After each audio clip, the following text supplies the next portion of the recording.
নমস্কার সবাইকে। আজকের ভিডিওটা তাদের জন্য যারা মাটন খেতে খুব ভালোবাসে।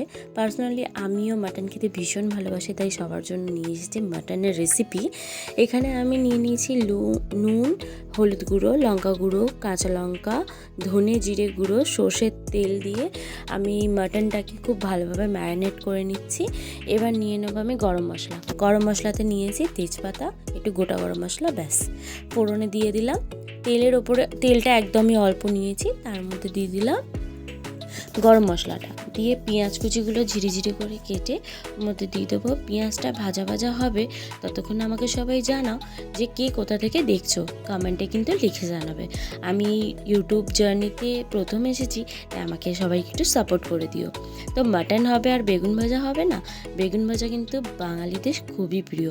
এখানে দেখতেই পারছো আমি বেগুন ভাজা নিয়ে নিয়েছি। শুধু মাটন খাবো না, তার সাথে বেগুন ভাজাও হবে। আর বেগুন ভাজা খেতে কিন্তু খুবই ভালো লাগে। দেখেছো বেগুন ভাজাটা দেখাতে দেখাতে পেঁয়াজটা এখানে ব্রাউন হয়ে গেছে। তো পেঁয়াজটা যখনই ব্রাউন হয়ে যাবে তখনই কিন্তু ম্যারিনেট করা মাটনটা দিয়ে দেবো। তো এখানে আমি আস্তে আস্তে দিয়ে দিচ্ছি।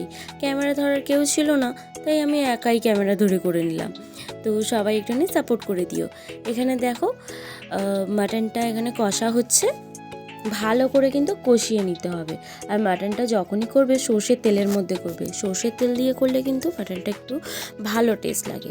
তো আমি এখানে বারবার চাপা দিয়ে দিয়ে মাটনটাকে কষিয়ে নিচ্ছিলাম। মাটন থেকে দেখো ভালো পরিমাণে জল বেরোবে, আর এই জলেতেই অনেকটা কিন্তু সিদ্ধও হবে। তো আজকের মাটনটা আমি প্রেশার কুকারে করব, তার জন্য পুরো ভিডিওটা কিন্তু দেখতে থাকো। আলু আমি ভেজে মাটনে দিই না, কারণ মাটনে আলুটা ভেজে না দিয়ে এমনি যদি তুমি দাও, খুব মাটনের যে ফ্লেভারটা সেটা আলুর মধ্যে খুব ভালোভাবে ঢুকবে, আর নুন হলুদও খুব ভালোভাবে ঢুকবে। এখানে দেখতে পাচ্ছ আমি আলুটা শুধুই দিয়েছি।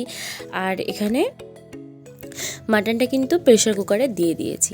দিয়ে যতটা পরিমাণ তুমি জল দেবে সেইটুকুনি পরিমাণ দিয়ে দিও। দিয়ে প্রেশার কুকারটাকে লক করে এই যে সিটি বাজতে বসিয়ে দিয়েছি।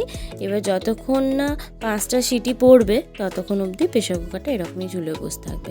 এই যে দেখো সিটি পড়ে গেছে, আর মাটনও খুব ভালোভাবে জুসি হয়ে সিদ্ধও হয়ে গেছে। আর এখানে আমার কিন্তু রেডি প্লেটিং।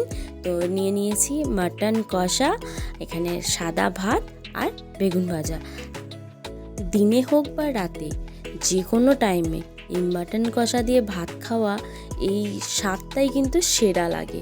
তো সবাইকে আজকের মতো টাটা।